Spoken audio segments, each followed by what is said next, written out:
tú.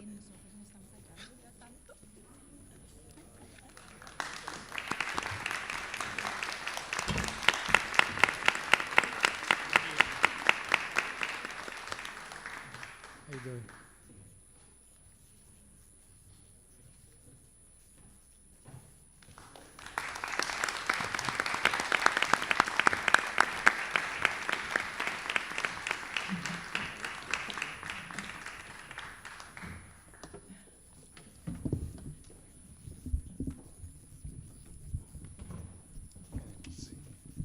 Muy buenas tardes. Start us. Good evening, everyone. Good afternoon, actually. My name is Tiki Felix. I'm a news anchor for Univision San Diego. I used to be a news anchor also in Univision Washington. Hosted a political show where we talked about every single issue that Latino face here in the U.S. And it is an honor for me to be here today. It's a very, very important discussion that we have coming up soon. And I first want to thank all of you, not just for being here, for showing up, for being passionate about the issues that are impacting our community, the Latino community specifically today, and also for having the courage to run for this position, which is not an easy task. Can we please hear a great round of applause for this leaders? I'd like to welcome everyone to the LA Latino Equity and Diversity Initiative, or LALEADI, which is the first Latino Equity Now City of Los Angeles candidate forum. As I mentioned, my name is Tiki Felix, and I'm also, of course, I'm a journalist, but more so, I'm a Latina. I'm a first-time generation immigrant. And I'm someone that came to this amazing country for a dream. A dream that is getting harder and harder and harder to achieve constantly. And I know we're all tired about the pandemic. I know we're aware about what's going on in Ukraine. I know aware about the inflation that we're facing, and so many aspects that are hitting the Latino community more than any other people. So I want to thank you all for showing up here today. We're excited about hearing the policy solutions to address employment, city contracting, pandemic recovery, affordable housing, renters' rights, and many more subjects. And also, half of the city's residents that we already know are Latino, more than half. The Latino community warrants a government where representation and the services reflect the importance of our contribution. And I truly believe that we Latinos are the machinery behind this great, amazing nation, and we want to keep it that way. We want to be represented, we want to be as well heard about our issues, and make sure that we do something about it. Now, before we get started, I would like to ask you all, I can't see your faces, but I'm sure you're watching. Let's please be considerate, let's be respectful. This is going to be a discussion. We're going to be touching subjects that, of course, are delicate, they're crucial, but let's please be respectful to one another and to our candidates, please. I also want to refrain from leaving your seat throughout the program, and let's try to keep our phones silent so that we don't interrupt. We aim to provide all the candidates with a platform to speak and express their views openly. And with that said, to moderate the discussion, we have two great leaders and journalists. And we have a lot of questions coming from all of you, as well as the issues that we have to face. Armando Varela, Executive Editor of La Opinión, and Claudia Botero, Peabody and 10-time Emmy Award-winning anchor, investigative journalist, to present the questions to the candidates. I'll read a little bit more about it. Okay, let's give a great round of applause. So that you can meet our moderators, okay? Armando Varela, serving as an executive director, editor for La Opinión in Los Angeles. His commitment with news expands for more than 2 decades. Initially in his native Colombia and later in the US as contributor, reporter, columnist, manager, and editor for publications and news services such as La República, Tribunes Hoy, and EFE, among others. Armando, muchas gracias por estar con nosotros. Gracias a todos. Claudia Botero. She's an anchor investigative journalist with 26 years of experience. During her journalistic career, she worked for Univision 34 KMX TV, which is the #1 Spanish language station in the nation. A Peabody and 10-time Emmy Award-winning journalist, Claudia was chosen in October by the White House in 2013 to have a one-on-one with President Barack Obama regarding the federal government shutdown and also outline exclusive interviews with other leaders. Claudia, muchas gracias. Es un honor y un placer estar acá. With that said, are we ready? Candidates, thank you. Thank you for being Thank here you. today. We're looking forward to hearing your answers. Thank you. Sisiki, muchísimas gracias. Thank you. It is an honor to be here, and thank you, each one of you, for being here to talk about important issues in the Latino community. Our first question is about water use. During, before, and I think even after the COVID-19 pandemic, which we hope will be soon, it has been very common for Latino families and even friends to have to combine resources to manage their expenses. This has been an issue in the Latino community.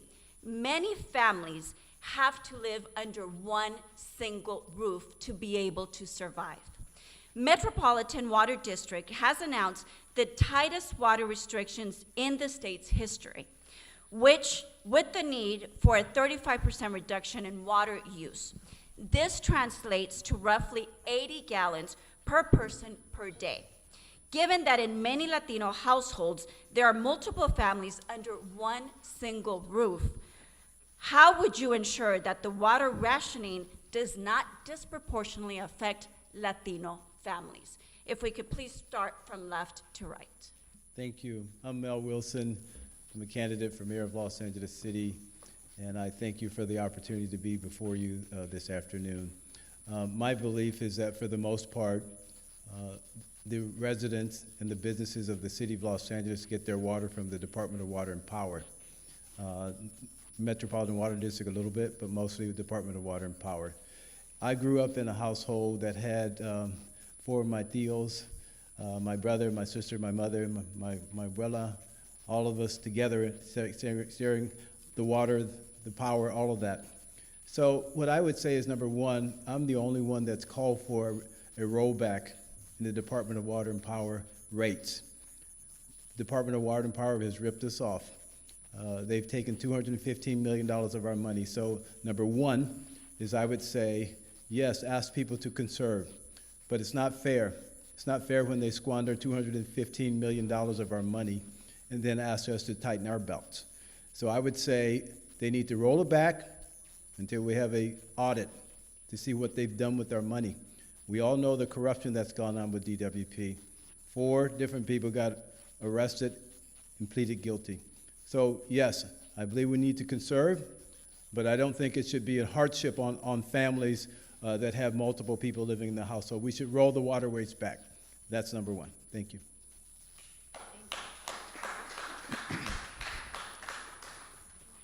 Good evening, everyone. I'm Karen Bass, and I'm running for mayor because I believe that our city is in a crisis. And fundamental to that crisis is profound income inequality. And I think that the question that you asked is actually an example of that. And frankly, I understand that we need to conserve, we need to do everything we possibly can. But if it turns out that it is disproportionately impacting families, Latino families, other low-income families who have multiple families in one household, then we're going to have differences. We just can't have one policy that is blanket across all households. And I think that that's something that we're going to need to look at. We also need to look at the costs, because the DWP rates, as my colleague over here mentioned, are extremely high, difficult to afford. And what we don't want to see happen is that if families have to use more than 80 gallons just to survive, that we can't then subject them to exorbitant rates. I believe fundamentally one of the reasons why I'm running is because we need to have equity in our city in every aspect. And if I have the privilege of being elected mayor, equity will be a theme that runs through every part of my administration. Thank you. Thank you. Councilmember? Yeah, thank you very much. Antes que nada, muy buenas tardes to each and every one of you. Let's be very clear. These are the negative consequences of climate change. The fact that we have a drought, it will have, there's no ambiguity about this. It will have a disproportionate impact, a negative consequence on people of color, especially Latinos, who are half of the population. Of course, we have to clean up our aquifers, both in San Fernando Valley as well as San Gabriel Valley, for water storage. We have to capture every single drop of water that touches our ground. At the same time, we have to conserve. But when we conserve, let me underscore and emphasize the following. We have to make sure that this is in fact equitable, because in fact, the very wealthy, the very super rich in the city of LA actually use more water than working families throughout the city of LA. So whether you live in Lincoln Heights or Ball Heights or Pacoima or South LA or MacArthur Park, Pico Union or elsewhere, we have multiple families living under one roof. Yet you have many wealthy families whose front yards and backyards are in fact larger than pocket parks within our own communities. That's why it has to be viewed through a lens of equity.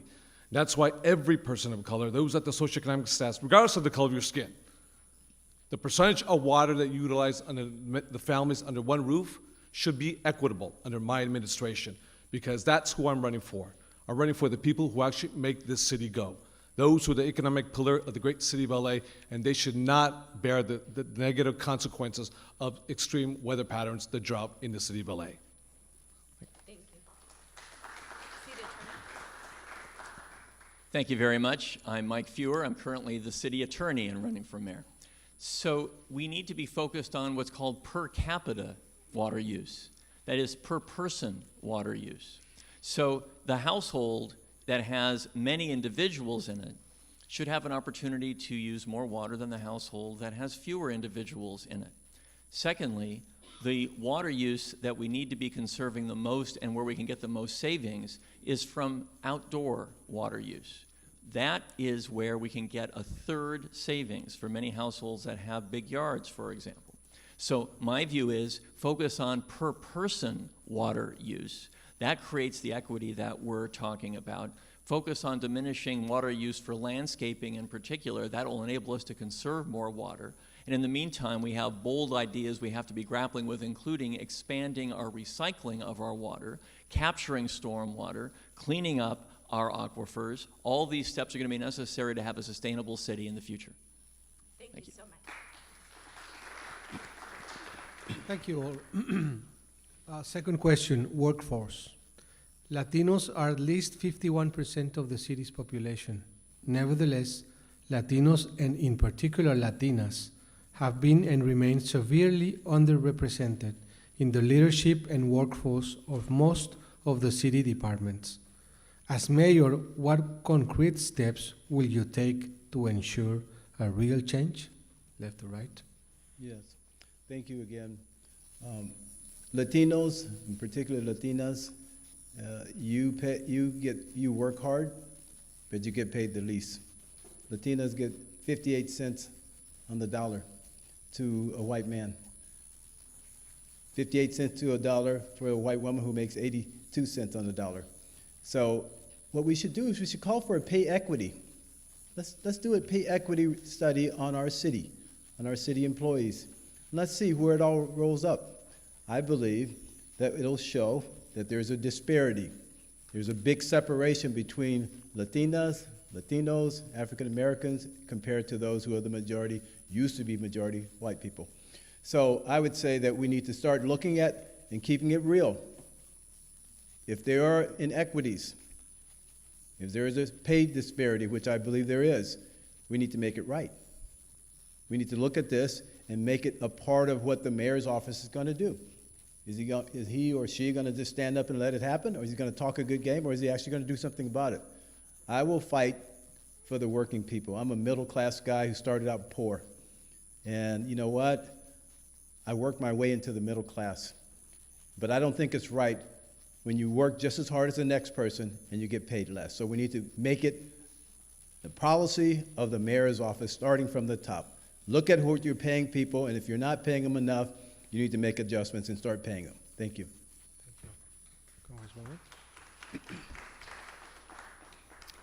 The first thing that I would do if I have the privilege of being elected mayor would be to do an audit of the city's workforce.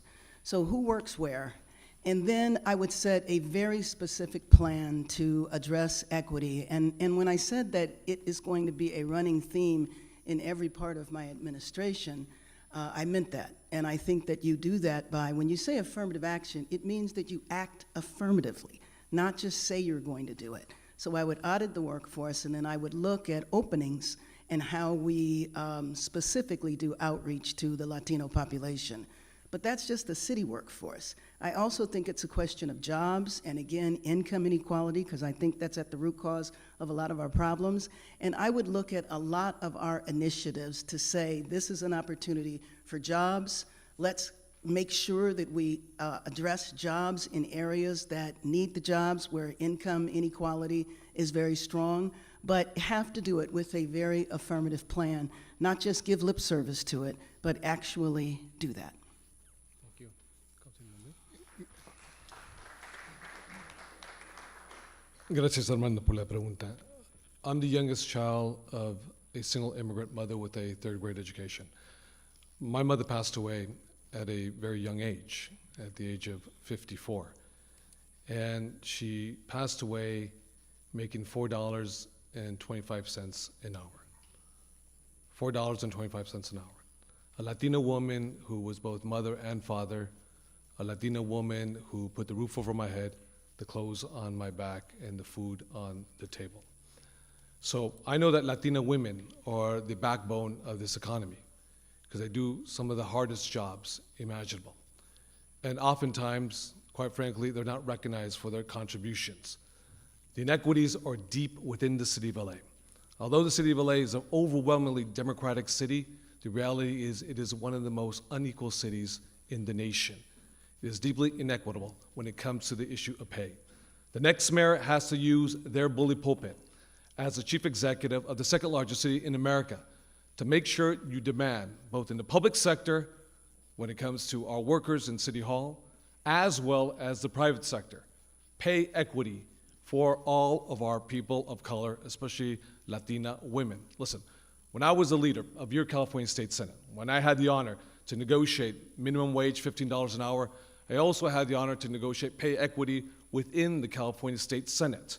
At that time, they were getting paid 86 cents on the dollar, but we raised it up to about 97.5 cents on the dollar at the time. Equity is the essence of equality in the city of Los Angeles if we work hard and we lean in with intentionality and a sense of purpose. Thank you. City Attorney. Thanks very much. So for me, this is an issue of not just equity, but opportunity. And one thing the mayor can do is unlock opportunity in city government and inspire it in the private sector too. Let me be very specific. The mayor will be appointing the general managers in the city. Those general managers need to reflect who makes up our city, the demography of our city.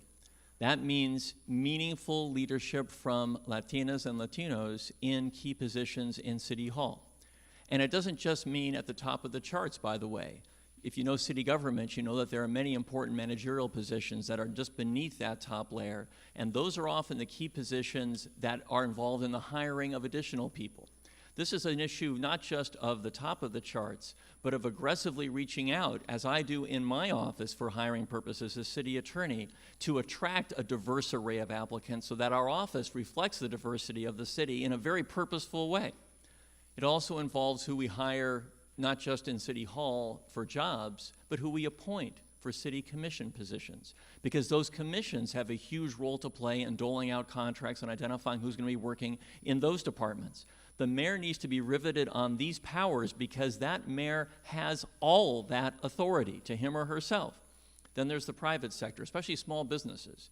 You know, when it comes to creating opportunity for Latinas and Latinos, small businesses have been the key that has unlocked opportunity for so many. I'm going to have a small business top deputy in my office who focuses on assuring those opportunities are open for all. Much more to come on this topic. Thank you. Yes, we will discuss small businesses later on. Our next topic is affordable housing. One of the greatest challenges facing this city right now, and I think we could all agree on that. There are many ways to address the issue of getting affordable housing built, but let's focus on one specific concern: the level of set-aside required from developers for affordable units in new housing developments. We all know that these caps are very low, but they keep getting waived over and over. What, if anything, would you do as mayor to change that? Let's start with you now, City Attorney, from right to left. Thanks very much. Well, for one thing, I have zero patience for the development after development approach in the city council where those affordable housing requirements are waived. City and planning council members have said, you know, I have enough such housing in my district. I don't need to add more. Let me be very clear. There is not enough affordable housing anywhere in the city of Los Angeles. It does not justify ever waiving those requirements. Next, you know, we've talked about whether the city should require on a consistent basis the inclusion of affordable units, not relying on the whims of individual city council members and the deference of other council members to those whims. I believe in that. We should include the requirement of inclusionary zoning in every new residential development, period.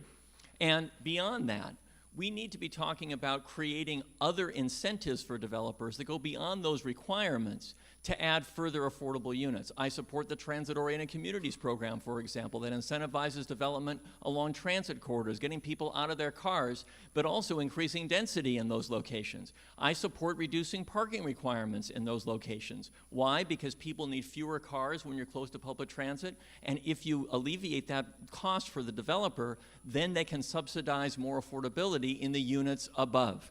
Let's focus on practical approaches. I've been a supporter, for example, of co-locating affordable housing on underutilized school sites. We have a meaningful diminution in the number of kids attending schools. Let's use that land and take advantage of it and co-locate affordable housing on those locations. We have to have vision when it comes to this, but practical approaches can work.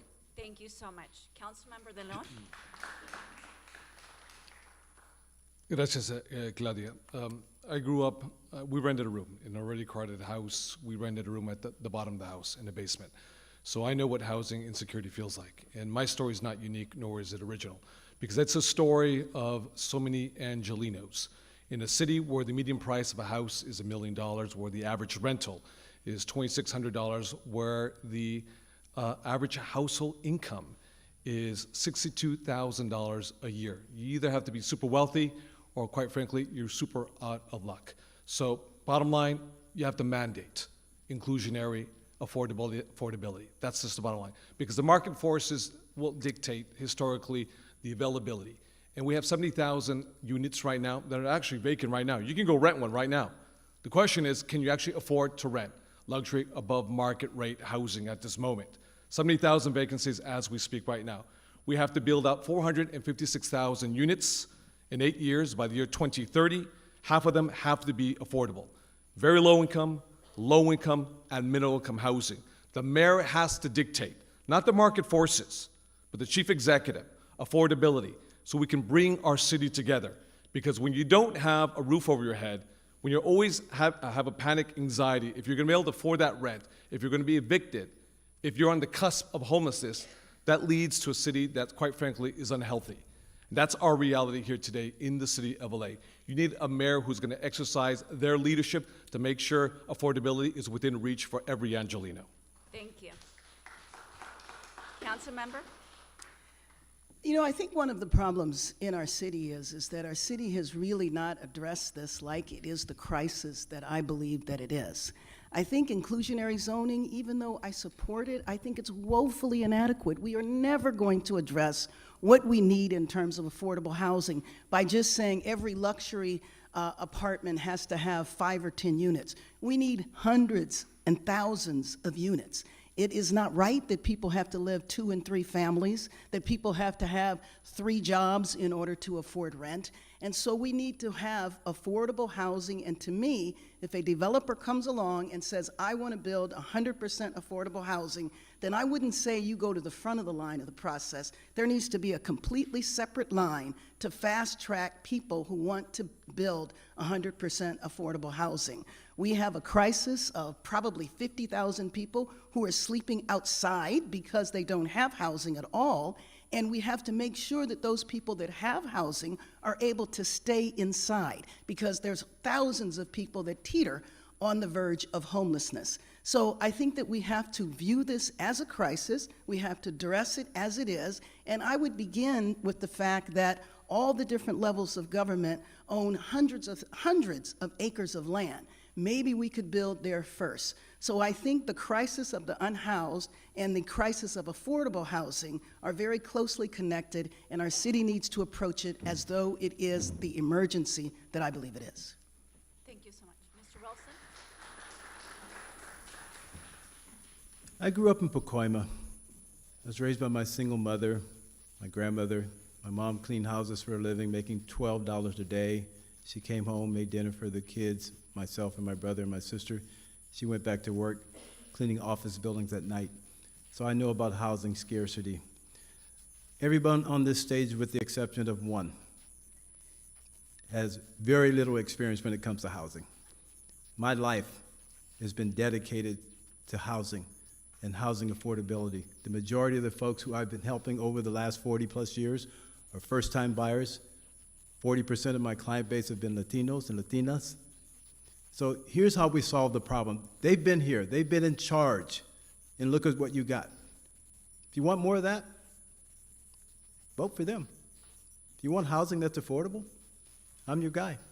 Here's how I do it. The city charges $60,000 per unit. We waive those fees, we defer those fees. We tell the builders, when we do this, we want you to build housing that's affordable for the workers, for the seniors, for people who cannot make enough money to afford to live when they're spending 50% or more of their income on housing. This is what we do. I have a master's degree in this. This is not coming lately for me. This is something that I've had a passion for all these years. I have a plan. They tell you about the problem. I'm telling you how we solve the problem. We make it more affordable by building more units, incentivizing builders, and we also tell them they have to have a certain number of units that's going to be for the affordable rate. But we also give them the carrot. Waive the fees, defer the fees, build what we want you to build, and guess what? They will do it because they want to make money. Thank you. Thank you so much. I have another question regarding affordable housing, because obviously it's a major topic, and thank you for your answers, but I think there's more to this. Many say that city leaders have failed to implement HHH funds approved by voters in 2016 to build new housing. When the city does use the funds, it costs up to $830,000 per unit. It's extremely expensive to build new units. What would you do to change that, and to make sure that these funds are used? Let's start with you, Councilor. I'm sorry, Congresswoman. That's okay. Well, first of all, I believe that the city has used the money. I think that it was not anticipated that it was going to cost so much, and one of the reasons it costs so much is because of the delays. So what I was saying a few minutes ago in terms of if you're going to build affordable housing or if you're going to build housing to address the unhoused, things should be fast-tracked. I agree with my colleague over here. Fees should be waived. If you view this like it is an earthquake or a hurricane, you brush aside regulations, you brush aside fees, because people have to be housed. And so that is one of the reasons. I think the other thing is that there's other ways to build housing, and the proposition didn't allow for that. For example, the proposition required you to build new places. But there's adaptive reuse, meaning taking existing properties and changing them over so that they could be used for housing. But the proposition did not allow for that. So we know the cost is exorbitant. We also know that housing has been built. But the other thing, of course, the proposition couldn't do was anticipate those people who would fall into homelessness. So for every 200 units that were built, 230 people became unhoused. And so I think that we definitely need more resources, but I also think we need another approach, and I think we need a whole of government approach, which means we bring to the table the federal, state, county, and city government and say this is a crisis. Everybody needs to be at the table and address this. Thank you. Councilmember De Leon? Claudia, I think you have every right, as well as everybody else here today, to be angry, because the more you vote for change, the more things remain the same, because these are your hard-earned tax dollars. Now, this predates me coming to the city council, but to your point, you know, when the average price point for HHH government bond dollars is roughly $650,000 on a per unit basis, and that's not a 2-bedroom, 2-bathroom, 1,000 square foot home, perhaps a 4,000 square foot lot. That is a per unit basis within a building. And that is absurd because it's not sustainable over a course of time. And that's why before we go back into anyone's pocketbooks to try to move forward another bond, I say we need to claw back those dollars. And I've been attempting to claw back $1 billion, because that money has not been spent yet. It's been provided promissory notes, to the developers. But we have to reduce hard costs as well as soft costs. We need to build on government land, whether it be federal land, whether it be state, whether it be county, whether it be local government, whether it be the metro, for example, or LA Unified School District, where we can eliminate real estate costs altogether. We need to move heaven and earth, because I tell you what, we can move heaven and earth when it comes to football stadiums as well as basketball arenas and shopping malls. We can sure as hell do the same thing to get folks off the street and put a roof over their head, but at a price point that is economically feasible for the taxpayers of the city of Los Angeles. Thanks very much.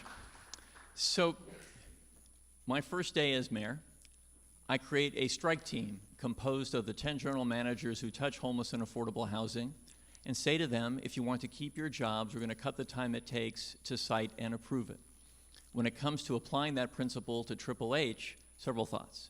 First of all, I was the first elected official in City Hall to call for converting motels into housing for people experiencing homelessness 5-6 years ago. Why? Because there are two words that count when it comes to this issue: cheaper and faster. It is cheaper and faster to convert those existing units than it is to build from ground up. I then went to and testified before the commission that oversees Triple H to say you have residual funds that aren't yet spoken for, use those funds to convert rather than build ground up. And that's one of the components of what they're now doing. Moving forward, I think there's a private equity model rather than relying purely on Triple H money that can build affordable housing cheaper and faster. There's a company that's doing it for about $230,000 a unit, for example, because it's much more efficient to finance the housing that way than it used to use the Triple H model, which requires getting one letter of commitment from one level of government, then taking it to another level, and so on. That takes time and that costs money. At the end of the day, voters will never support any additional funding to address the issue of homelessness until they see the cost-effective expenditure of the dollars that they've already allocated. And I'm going to be sure that they see that as mayor. Thank you so much. Mr. Wilson? Let me just say it like this. We have 4 people standing up here. 3 of them are trying to figure it out. 1 of them has already figured it out. I'm a housing guy. I'm a housing expert. We have a person sitting up here or standing up here who's on the Homeless and Poverty Committee. He takes credit for building all the homeless units more than anybody else, and now he says he was not on the watch when HHH was passed. I bought into HHH. I supported it. I went to the realtors all over this county, and I got them to agree to push for a tax so that we can house our homeless. But we didn't know that we were going to get duped. We're spending $800,000 for a 1-bedroom, $250,000 for a room that's 8 feet by 8 feet, no bedroom, no bathrooms. That's what's going on, folks. We can do it better. Manufactured housing. That's one of the ways we can do it. It's a lot more affordable than stick-built housing. Putting the risk on the private sector. Tell them, build at this unit, we'll pay for it. Let them fight their way through the labor costs, all the different costs for material shortages. Let them take the risk. It takes 3 years to build something around this time. It doesn't make any sense. So doing it the same way over and over, you're going to get the same results. I have a plan of how to solve these problems. All you need to do is vote for Mel Wilson. I will show you. Thank you. Thank you very much. Next question, Latino business contracting opportunities.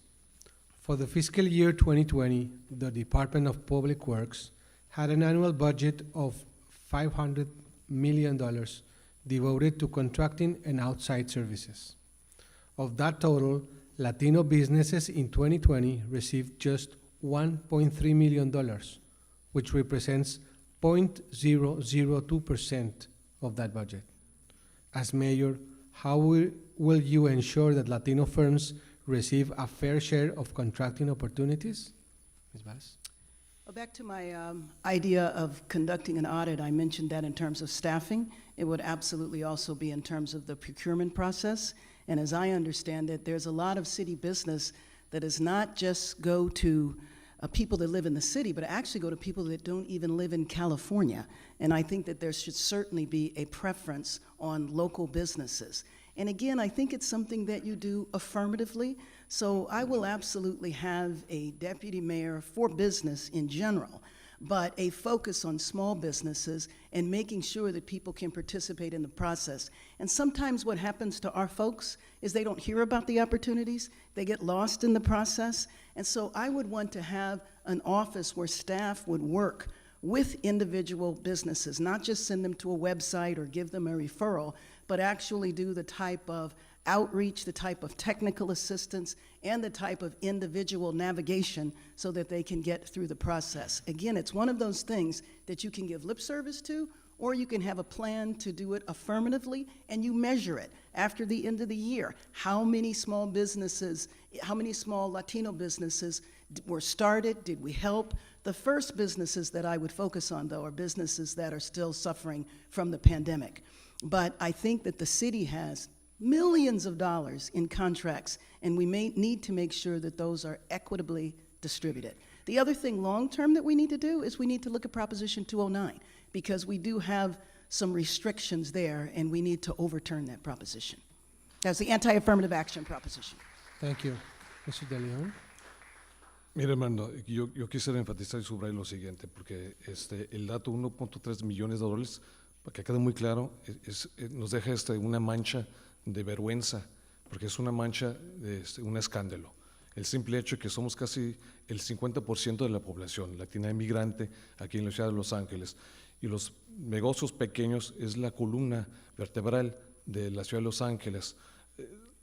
To me, it is a scandal of shame that $500 million within the Public Works Department, only 1.3 million, is been made available to Latino small businesses. And small businesses actually is the backbone of the city of Los Angeles. They have to recover quickly if we're going to recover overall, especially if there's going to be limited dollars coming in from Washington, D.C., if there is political change in the Congress in Washington, D.C., that means there's going to be a stalemate. And that means we're on our own here in the city of LA. It's us and our own state capital up in Sacramento with surplus dollars. That's why we need to make sure that those dollars get out quickly for contracting so we can employ and we can grow this economy. But you need a mayor who has a sense of intentionality and a sense of purpose, who has that shared experience, who knows exactly what they're looking for in terms of the outcomes that they desire, to make sure that we can be an inclusive city. An inclusive city means sharing that pot of money that it currently exists, not just lip service or when it's Hispanic Heritage Month, pero con hechos, no con dichos. Así es. Thank you, Mr. Fior. Thanks very much. So there are two sides to this coin. One is getting small businesses the capacity and the realistic funding opportunities to compete. And there's the other side, the government allocation side. Let's talk about the first piece first.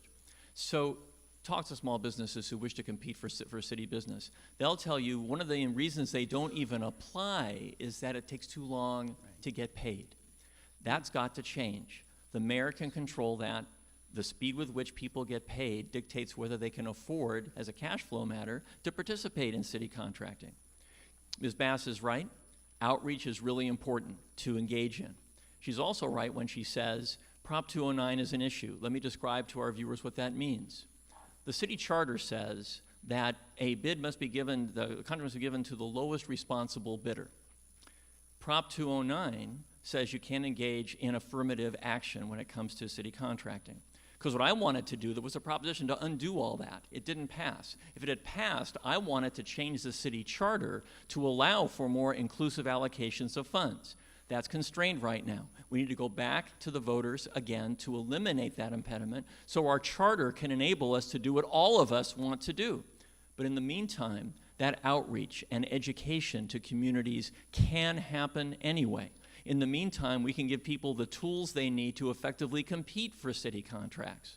So those are the ingredients I think that are most important, giving people the access and the tools to compete in the first place. While we can't dictate to a department to allocate funds based on who's applying from a racial background standpoint, for example, we can change state rules that enable us to do more equitable contracting.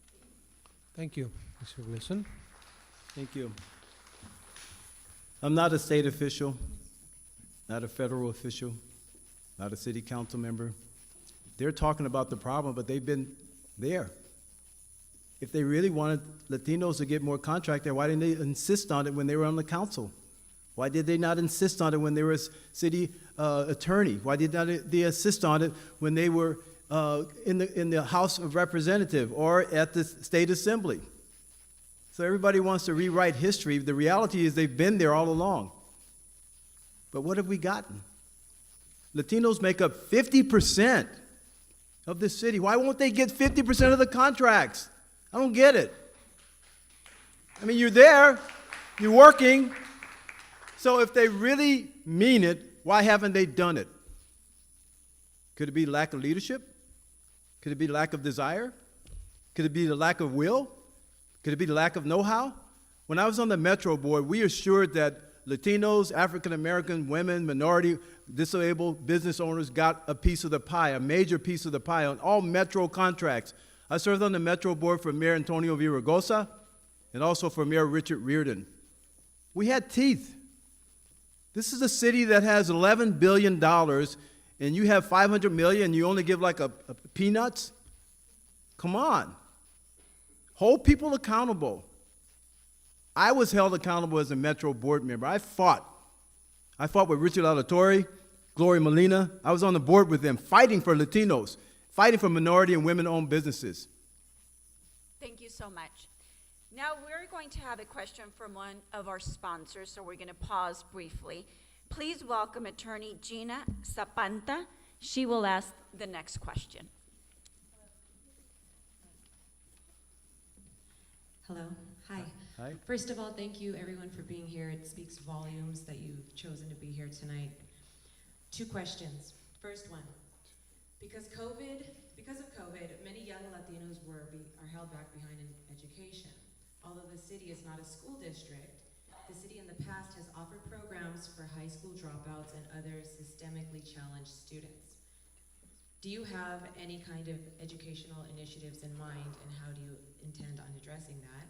And my second question is, Latinas are not given upper mobility for jobs in the city, such as general manager, assistant general manager, and/or supervisors. What plans do you have to ensure that Latinas do not continue to fall behind and are instead promoted? Thank you. Councilmember De Leon, let's start with you. Thank you very much. And Gina, thank you very much. The issue of education is absolutely critical because we have a huge opportunity gap. As your next mayor, I'll be working very closely with the new superintendent of public instruction for LA Unified School District. Because what we must do together in collaborating, we must disrupt altogether and destroy the school-to-prison pipeline. What was then CYA, then became LA County Jail, San Quentin, Folsom, Chino, Pelican Bay. Why not Cal State LA if you're a Golden Eagle, or UCLA or USC or Loyola? Career technical education is really critical. As we modernize our very antiquated grid, which LADWP has to move electrons that power our businesses as well as our residents, we need to create those jobs that are a real pipeline with the career technical education that provides you a pathway into the middle class. The next mayor must transform the economy of the city of LA. But if we're going to be a successful city, it relies also, too, on a very successful, educated student body in the city of LA, where the vast majority are students of color. Now, we had 2 questions. Is that 2 questions within 90 seconds, or? Because that wasn't clear. No, go ahead, the same time. The same time right there. Okay, same time, too. And the second question with regards to Latinas and the issue of equity in upward mobility, I know what you're talking about, exactly, because growing up as the youngest child, I had all my sisters, mi abuela, mi querida mamá, who I said died at the age of 54, making $4.25 an hour. My chief of staff is a Latina woman. My campaign consultant is a woman of color. My finance director is a woman. My field director is a woman of color, a Latina woman. If you look at my office, it's a reflection of who we are as a great city. An amazing tapestry, a beautiful mosaic of so many different ethnicities, so many different hues. And that's what makes the city of LA the most incredible city in all of the United States of America. But also, the reality is, in positions of power, whether it's commissions, whether it's general managers, whether it's the issue of contracting, whether it's the issue of the executive branch, we're not an accurate reflection. And it's not just City Hall. It's also the state legislature. It's also the halls of Congress, where you don't see a lot of people of color who look like us. And that is a reality. That's why the next mayor has to, with a sense of intentionality, a sense of purpose, make sure, and you don't need legal remedies like 209 or the failed Prop 16. This is an issue about leadership. You can't rely on the courts to make your decisions. You make the decision as the chief executive who you want to lead and be reflective of your administration, as well as City Hall, all the general managerships, as well as all the supervisorships within the City of LA. Thank you, Gina, for your question. Gracias. Thank you. Congresswoman, and you do have time for both questions. The same Okay, all right, thank you. In terms of the schools, I'm really concerned about the fact that our kids have been out of school some more than 2 years. And I think that we need to address that specifically with extracurricular activities, with remediation, et cetera. I like the concept of community schools, and what that means is that the school stays open after hours and on the weekends. I remember when the pandemic first started and LA Unified was passing out laptops, which I thought was great. I went and picked one up for my grandson, and as I was coming home, I was realizing, well, it's great, I know how to use the laptop. But what about parents that don't? And what about parents that are working 3 jobs? How were they supposed to deal with a 7-year-old with a laptop? So we need to address the educational loss. We also need to address the mental health consequences of the pandemic. And so I want to increase the number of school counselors, but I also want to teach students middle school and up to do peer counseling, because that's the way you can increase the amount of services that are provided. And in terms of Latinas in the workforce, first of all, I would hold all the general managers accountable. So tell me who's in your workforce. Where are they? What is their plans to move up? So I think, again, I keep going back to the audit, you have to have specific numbers. You have to have the data, because the data tells the truth, and then you have to have a plan for it. And so I would expect a plan by the general managers for how they are going to move their staff up in terms of management. And the thing about 209, though, is that 209 did prohibit and frankly provides an excuse for the lack of diversity, because 209 says that you can't say you want to target specific, hiring or promotions or contracts based on race or gender. And so that is something that we do have to repeal. But I think that we have to pay serious attention to both of those issues. And on education, in LA Unified School District, we really have to address all of those needs. And I think the community school concept is a way to do that. That means we need extra resources. And even though as mayor, I'm not in control of the schools, but one thing I can certainly do is fight for and find extra resources for the schools. Thank you. Thank you. Mr. Wilson? Thank you. I was raised in a low-income community. I went to public schools, elementary, junior high, high school, Cal State Northridge. And I know the path that I took brought me from being poor to bringing me into the middle class. As I volunteer with young people over this pandemic, here's what they're telling me. They're stressed out. They're anxious. Some of them they can't handle this distance learning. It's not right. They're disconnected from their friends. They're disconnected from their teachers and their mentors. And so what we need to do is we need to look at some of these inequities. We saw it. We saw who died in the highest numbers: Latinos, overcrowding, lack of housing. What we need to do is this. We need to make sure broadband is available for everybody. There are kids who, they have Wi-Fi, and there are kids in Latino communities, in low-income communities. They may have a laptop, but if you have no Wi-Fi, what good is it? As the mayor, you get to negotiate contracts with the cable company. You tell them, bottom line, you need to make broadband Wi-Fi available for everybody. And based on your income, you should get it even better. And so we need to do these kind of things. I'm probably the only one standing up here, and you may shout me out, but I'm the only one up here saying we should not force our kids or our parents to get vaccinated. It should be a personal choice. That's how I see it. I got vaccinated 2 times. I got a booster. Parents are stressing out. Teachers are stressing out because of that. I think it's a personal choice. Regarding Latinas in the workforce, It starts at home. I'm a small business owner. Since 2008, the one who runs my office, I call her Vero. Veronica Cano, Vero. She's my jefa. She tells me what to do. I pay her well. I pay her benefits, her medical. She gets 6 weeks vacation. All I'm saying is it starts with where you are. Ask these folks here, what have they done when they were in the state legislature? Did they push hard for that? Yes, we did. They're at the city council now. You're at the city council now. What have you done to make sure there was equity, that there were women who were qualified? You're more than qualified, but you have to have access. You have to have the opportunity. And I don't see them doing it. They're all coming back later tell you what the problem is, but what have they done to solve the problem? That's what I say. And so what I say is this, Miguel Santana was the last one that I saw at a high level at the city, but he's a Latino, not a Latina. Are there no Latinas that are qualified? I beg to differ. I think you have to look for people, give them access, and they will do the job. They'll work hard, they'll make us proud. And so it's a will that you have to have. You can't just sit around and say it's good when you're in a political campaign and say all the good things. You have to actually take some action and do something, as I've done as a small business owner. Thank you. Thank you. City Attorney? Thanks very much. So the issue of equity in public education is not a new issue for me. I won the ACLU's Education Advocacy Award for my work on the most important education equity case in the history of California in the last generation at least, called Williams against California. The basic cause in that case, low-income kids, principally kids of color, didn't have the same access to books, qualified teachers, or decent facilities as other kids.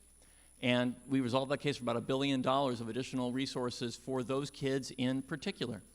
When I was on the city council, I created a program called Read LA. I brought together community colleges, state colleges, LAUSD, and the city to infuse teachers and training into schools where the kids were coming principally from low-income, monolingual Spanish-speaking families to change the student-teacher ratio in kindergarten through second grade from 20-1 to about 5-1, so those kids could get the attention they need. Equity in education is fundamental to everything I stand for. So as mayor, how do I focus on that? First of all, I think we need to be sure that traumatized kids get the counseling they need. In LAUSD, they have one counselor every 1,000 kids, should have one for every 250. I can work collaboratively to change that. Kids need to have safe passages to school, by the way. One reason that kids are traumatized is violence at school. One reason kids bring weapons to school is because they're not safe to and from school. Safe passages are fundamental to making that happen. When it comes to giving kids a curriculum that they need, I'm going to bring together leaders from the major economic. You know what? Can I use my time for the second question on this one? Let's do that, and then it'll be an aggregate amount of time. Okay. And hold me to it. So when it comes to the leading economic sectors of our community, health sciences, green technology, entertainment, and so on, I want kids as young as 6th grade to see a pathway to a job when they graduate. Could be as a lawyer or a teacher, or it could be installing a solar panel or being behind a camera. If we wait till high school, it's too late. I want to change curriculum to work together with those kids to ensure that their ambitions can be fulfilled. And now, when it comes to the question of equity in city government, it's such an important question that I answered it earlier on. Remember, when I focused on the fact that the mayor appoints general managers, I focused on the fact that those assistant GMs are often the key for who comes into the office because they're involved directly in the hiring process. And I talked about city commission leaders as well, because those commissioners are fundamental to who is hired in the departments they oversee, and they have oversight responsibility there. I led with that at the beginning of this debate because I recognize how crucial it is to have the leadership of the city be reflective of who we're actually serving in our community. Thanks for the questions. Thank you so much. And thank you, Gina, for the question. Now let's take just a quick 2-minute break. I wanted to make sure that you all knew there's water in the podium, okay? And also want to be respectful of the fact that I want to be thankful that you're very respectful with the time. So we continue, we're going to be able to finish on time today. And I also wanted to make sure that all our audience knows that every candidate was invited. Obviously, some of them declined to come, but we have 4 here that showed up today, and that we are thankful for your answers and for bringing up the issues. Yes. I'm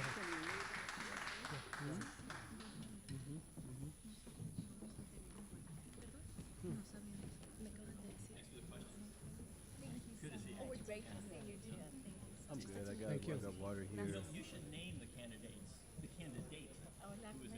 Because he's making a huge effort to appeal to Latino voters by bushels and so forth, but doesn't respect Latino voters enough to actually show up when he could have this be a challenge. Maybe, Matt, just a thought. Yeah. You're no, right. No, thank you for bringing it up. Yeah. Thank you. Sick. Yes. Sí, me dijo esta Nisa que tomáramos un Are you here, Yvette? break de 2 minutos. Bien, bien, sí. Yo tampoco sabía, estaba como...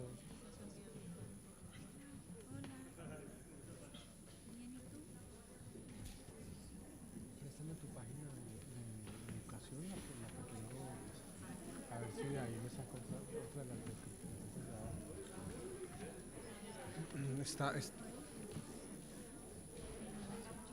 ¿Qué? No, es que él dijo que si el candidato que no fue invitado no vino, que digamos quién es, para que lo mencionemos. Porque claro, él es el que va, eso. ¿Me la puedes, sácala, jálala eso. There you go, thank you.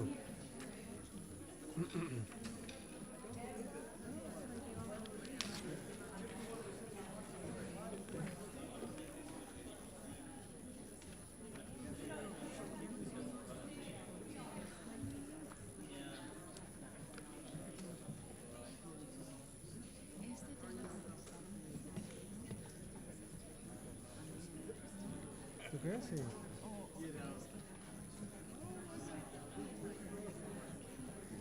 Pues de alguna manera sí, con lo del workforce y la cosa esta. O sea que, ¿quieres cambiarlo? ¿O tú crees que es específico? Pues no creo que vayan a dar más de lo que ya dieron. Yo estoy de acuerdo, sí.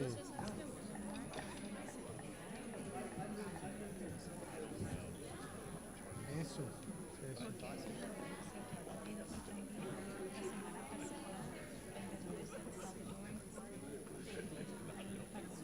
Sí, no. Dale.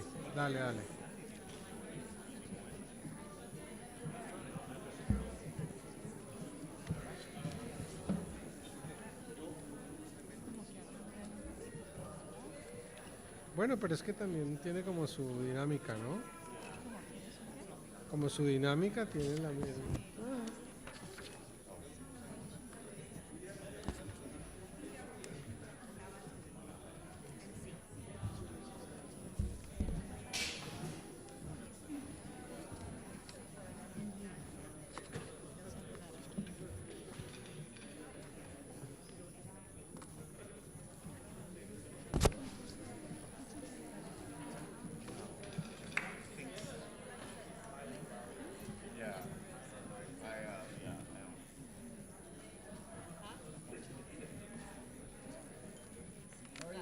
How you doing?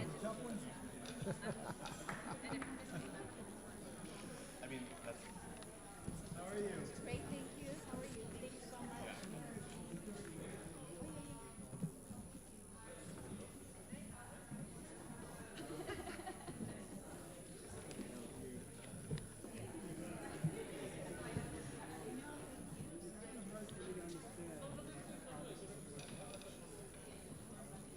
Yeah, it's weird.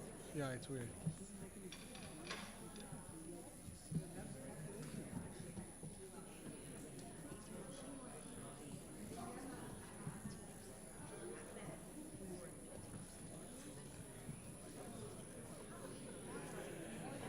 for everything you do. You're informing us and you're keeping us going. But thank you. These are good questions. Thank you very much. Everything you do makes us better people. Thank you very much for your participation.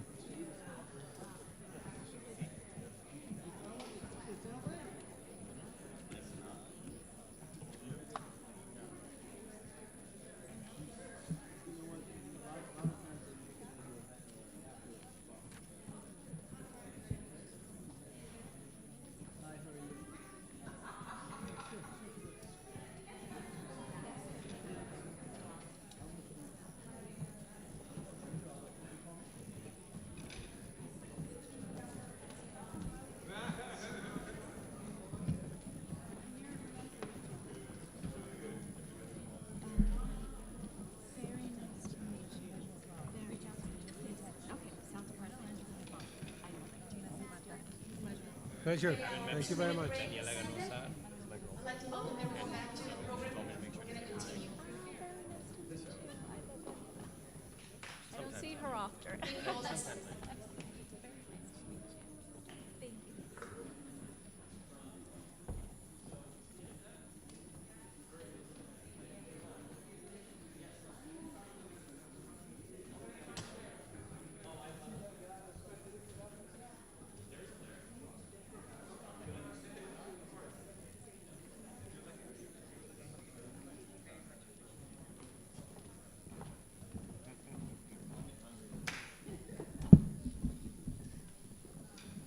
Let's keep the answers coming, and thank you again for respecting the times. Our coordinator here, she's doing a great job as well. Thank you. That way we can all end up on time. And thank you, our audience, for their respect as well, and for keeping the phones off as well. Okay. Thank you so much. Our next question is again about Latino-owned businesses. Latino-owned businesses are the fastest growing segment of small businesses in the region and in the United States. In fact, during the last 10 years, 53% of all new businesses were opened by Latinos and Latinas. Unfortunately, during the pandemic, small business owners, like street vendors, they also have their business, were constantly being attacked on the streets of LA. Crime has been a major issue in our city. As mayor, what would you do to protect these hard-working business owners? Let's start with you, city attorney. Okay, thank you very much. So I think that there are actually 3 or 4 questions embedded in what you asked. First, when it comes to safety on our streets, I believe we need more police officers. We need to sever from their obligations intervening in mental health issues and get them focused on actually violent criminal activity on the street. And so that's a piece of this, is we need to have a safer community generally. When it comes to vending in particular, we know what the issues are. There is extortion from gang members for specific locations. Near MacArthur Park, for example, we've seen that happen as a major issue. No one should be vulnerable to that level of extortion. That requires police intervention. It's also the case that we need to be balancing the interests in general of vendors on the one hand and brick and mortar business owners on the other. We have all heard, I am sure, from brick and mortar owners who say, I have to pay for my space and my heat and my employees and so on, but yet I have to compete with the vendor who's in front of my building and I can't afford the price point that they're selling their merchandise at. So in the city, there is a set of rules that would say that you can only have so many vendors on a given block. They need to have health certificates and that kind of thing. I think it's really important for us to protect the safety of those vendors, but at the same time to require that the rules are adhered to for the benefit of those other mom and pop businesses that own the brick and mortar. Because that's really important, I think, that we have to lift up all businesses in our city and not necessarily prioritize, say, vendors over the restaurant or the store that's nearby. And as mayor, I think we can strike that balance. We have not been able to do that so far effectively. Some of these rules have been put on hold, for example. I think they shouldn't be. We should be focusing on them now. Council member? Gracias, Claudia. I grew up in a neighborhood that had its fair share of violence, so I know what fear feels like. And the most important job of a mayor is to make sure that all Angelinos are in fact safe. But also, it's about people like Alejandro Galicia Garcia, who was murdered in front of his son at a Taco Bell. Or it's about Maria Alicia Marroquin, who was pummeled with a hammer at Union Station working as a janitor, yet she did survive. Or Tomas Mejia, who worked as a janitor, in fact, right across the street from Rick Caruso's Grove, when he was working as a janitor, and he was stabbed to death. He was murdered and left to die on the street. So it's not about just luxury streets and smash and grabs, because these are the people who actually make the city go. The ambulantes, they are the ones who sell us our tamales, champurrado. They're the ones who sell us los tacos, los ricos tamales. They are the backbone of who we are. That adds to the amazing gastronomy that is the city of LA, which is street food. And you're right, oftentimes they're the victims of crime. And those crimes often go unreported. Those are the crimes that mainstream media fails to cover because they don't view them as human beings, as Angelinos. we can budget. We can hire up to 320 LAPD officers. We're budgeted right now for 320, and we can do that. We can better utilize our LAPD reserves. We don't need to have them putting orange cones out there in front of LA Live when Taylor Swift comes into a concert or the Lakers are playing. We need to utilize them strategically in hotspots throughout the city of LA, but to make sure that we're protecting working people. Because it's not just about wealthy people and smash and grabs to get all the attention. It's about working people, and we know who they are because we see them every single day. They're the people who are made to feel like they're invisible in the city of LA. Thank you.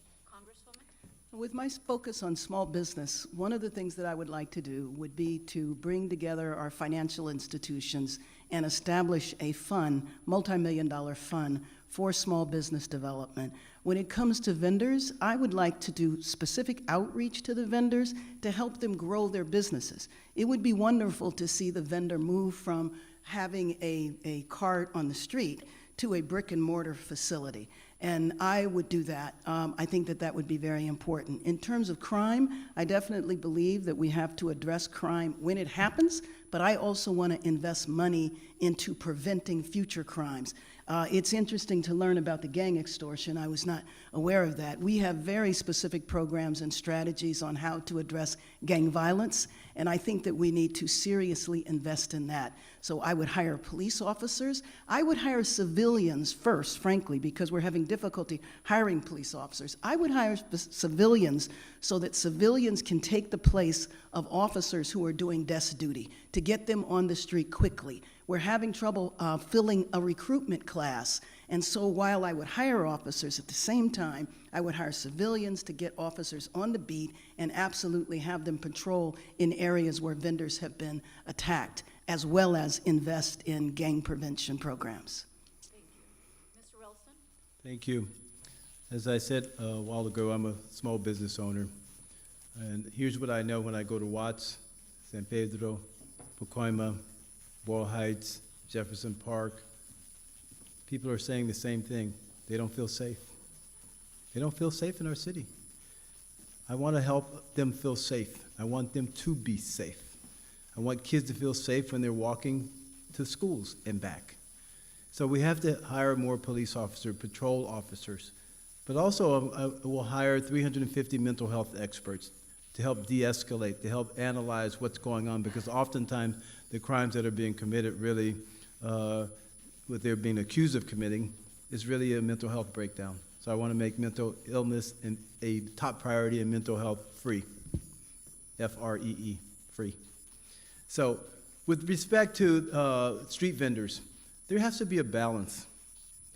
You don't see Latinos standing on the freeway saying, give me money, give me money. You see them working. They do what they have to do to take care of their families. I honor that. But at the same time, I don't think it's fair to have a person making tacos and taquitos in front of a Mexican restaurant. It's not fair. Because that business owner has to pay all their overhead. So we need to come up with a way to, one, help them get all the permits that they need to get. And I think LA has great foods from all over the world.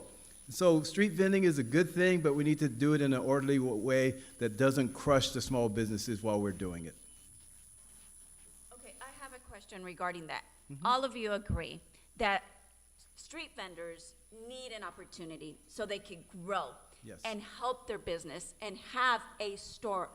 And you have mentioned accessibility to capital.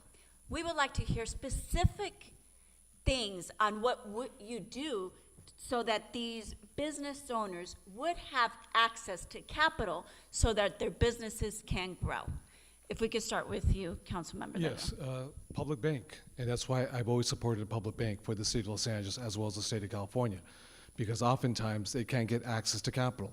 The traditional financial institutions in the city, in the state, in the country have not been accessible, quite frankly. Who here hasn't secured a low-interest conventional loan for a mortgage? What do you think with someone who has a third-grade education, vendiendo champurrado, elotes, sus tacos en las calles, you know?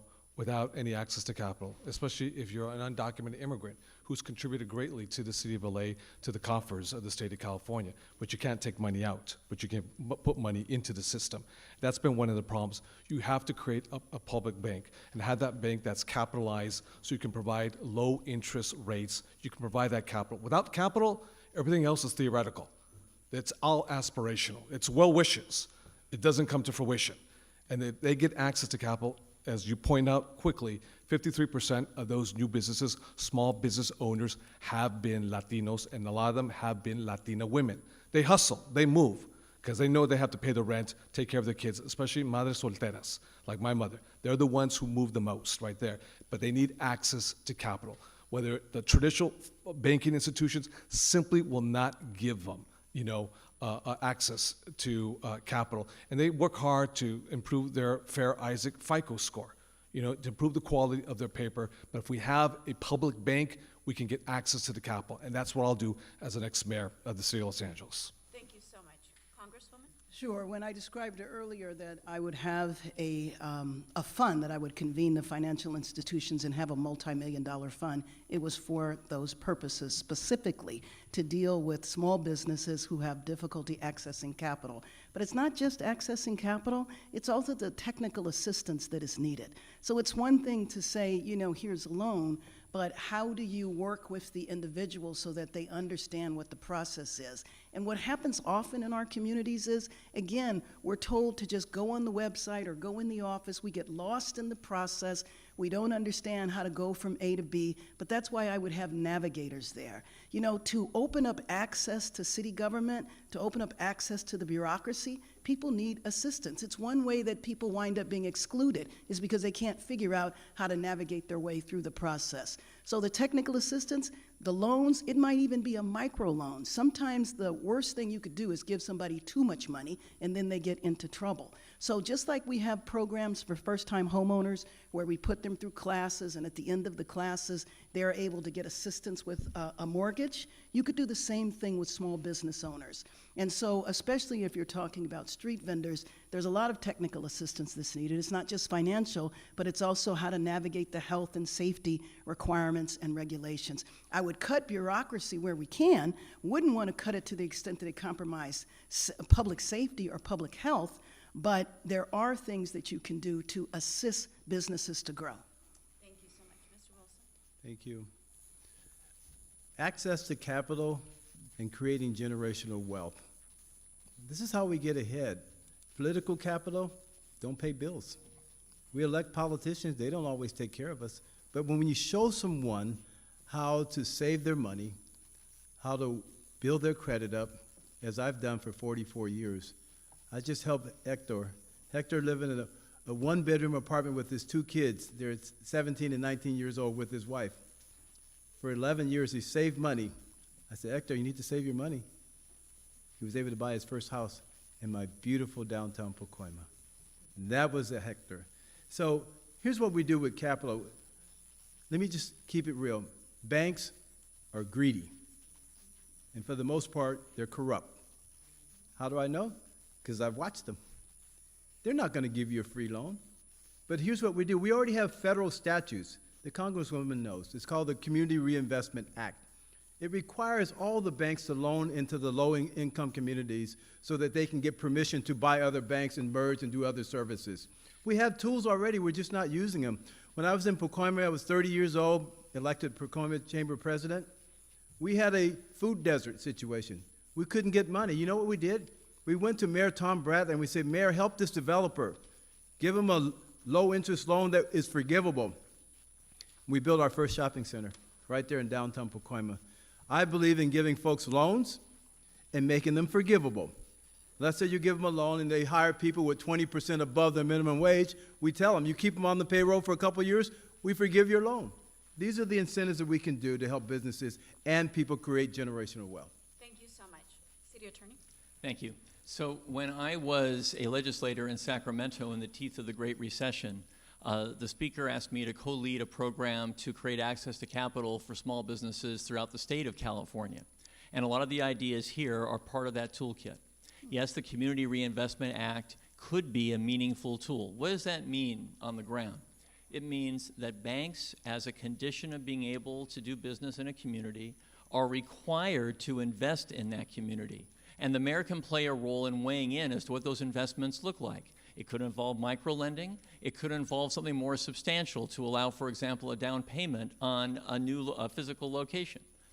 We talked about micro-lending before. There are many nonprofits up and down the state that are formed for that very purpose, to create microloans. What does that mean? It means a few $1,000s so someone can get some basic goods, some materials with which to make clothing, that kind of thing. We also have other opportunities. The City Council has previously allocated small sums of money for microloans, as you know, for small businesses, and that's an important aspect of this process as well. But the mayor needs to be coordinating all of these efforts and measuring the success of them against hard metrics. And for that, we need to be saying which communities are the most underserved. We have to be allocating those funds to those communities and annually reporting on whether these processes are working or not.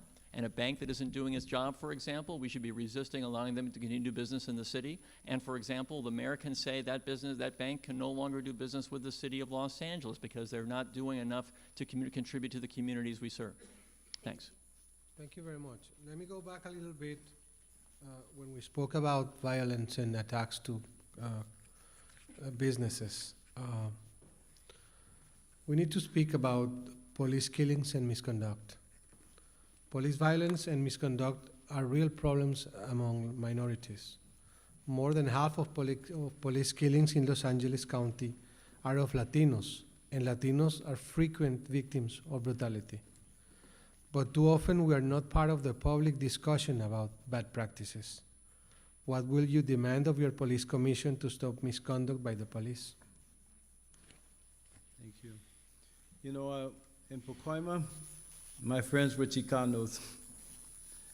I had to walk like this all the time because I drove my car like this. I was a lowrider, okay? And they used to pick on us all the time, me and my friends. So I know about police abuse. And here's what I know. It's very rare that a police officer will report another police officer. They have a code. And so here's what we do. We have to hire a chief of police who's going to hold people accountable. And that's not been happening. What we have to do is we have to appoint commissioners. We get 5. My commission will be at least one person that's a public defender so they can see the other side of the spectrum, but also a young person like college-aged person, high school person on the police commission because they have a different perspective. So it starts really at the top. You have to hold people accountable. When cops break the law or they break the protocol, they have to suffer the consequences just like the rest of the world. So what we have to do really is put teeth. We tell the chief, we're not going to go for this, racial profiling. We're not going to go for the broken window syndrome, which is Mr. Caruso's plan. We're not going to do that. We're not going to just cite people because of the way they look, the way they dress. We're going to hold cops accountable. And when you start holding the chief accountable, he'll start holding the other people accountable because if he wants his job, he will have to. If he doesn't, adios. Ms. Bass? Yes. Police reform and police abuse is an issue that I've worked on for several decades. And in Congress, I led the effort to pass the George Floyd Justice and Policing Act. We passed it out of the House a couple times. It stalled in the Senate like everything else. But the whole point of that bill was to demand accountability and transparency. If you think of law enforcement is probably one of the only professions where you have the power to take away someone's freedom and someone's life. And so we need to raise the standards of policing, and we need to have one type of policing in all neighborhoods. So in black and brown communities, in my opinion, it's more of a warrior-style policing. In white affluent communities, it's the guardian-style policing. I think that that's what's needed across the board. One of the things that has been reported on lately is that there is a civilian board that reviews if there's officer-involved shootings, and the police chief can say that somebody needs to be fired, and then it goes to the civilian board, and the civilian board overturns it, which means there's very, very little accountability. The other things that happens in black and brown communities are pretextual stops, which winds up criminalizing or at least making the entire community suspect. And so we need to change that. This is an issue that I worked on as far back as the 70s, and what we did in the 1970s was, it was a unifying issue that we worked on in East LA, South LA, the San Fernando Valley. We would come together in unity on these issues because all of us were dealing with police. So there's a lot of reform that needs to take place. I do believe we need to hire police officers, but we need to hire police officers that are committed to a cultural change. Thank you. Mr. Leon.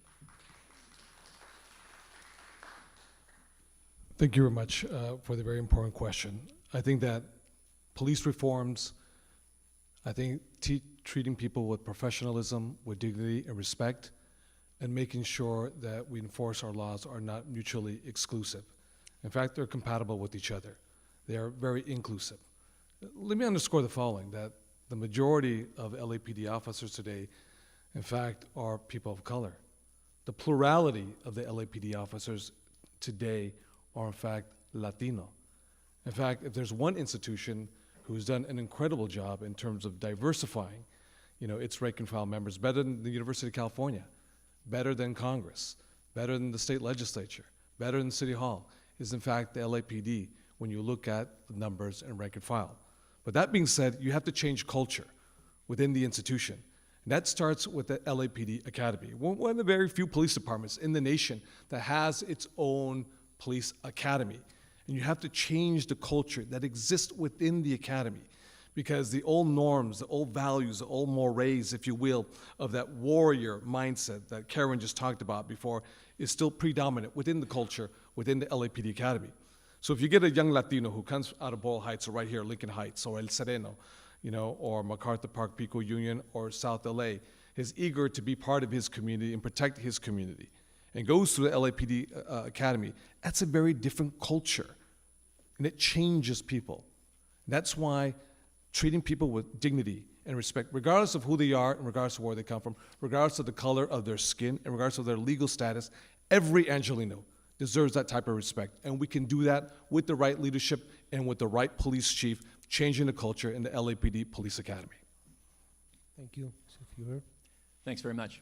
So I think that we need to get past the discussion of whether we need more police or police reform. In our city, we need both right now. We need a substantial, diverse, well-trained police force and reforms like these. We should be severing from police officers the duties, the responsibility to intervene with nonviolent mental health incidents on the street. Some of those incidents in the past have given rise to acts to use of force and caused serious issues. Next, we should be training officers to de-escalate the use of force and use less violence in their actions with others. Next, we should be embedding officers for periods of 5-year stints in communities where there's a lack of trust between officers and neighbors, because I've seen those programs work to build understanding and respect. I also think that when it comes to the discipline process, the voters enacted a reform not long ago with which I disagree. Right. The reform was to create what are called, we have boards of rights. Those are the groups that oversee the outcomes of disciplinary proceedings at the department. They used to include civilians and a member of the police force. The reform made them all civilian. That was supposed to sound good to voters, and it did, but it led to much less discipline of police officers in that process, because the members of the force who were on those boards were providing information and insight that were leading to more objective results. I would lead an effort to change back those boards of rights to the format they used to be in. I think it creates more accountability and involves civilian input at the same time. Thank you so much. Our next question is equitable distribution of city services. All taxpayers, including undocumented taxpayers, pay for city services like sanitation, recreation, parks, fire, public safety, and public transportation. But we frequently find that poor communities don't receive their fair share. Poor neighborhoods are often blighted by graffiti and garbage in their streets. Studies have shown that cleaner streets mean safer communities. What will you do as mayor to ensure an equitable distribution of city services to all Angelinos? Let's start with you, Mr. Wilson. Thank you. You know, Pacoima was a community like Boyle Heights, like Watts, Wilmington, Harbor City, that's been left out and left behind. And the people who are running our government, frankly, don't care about us.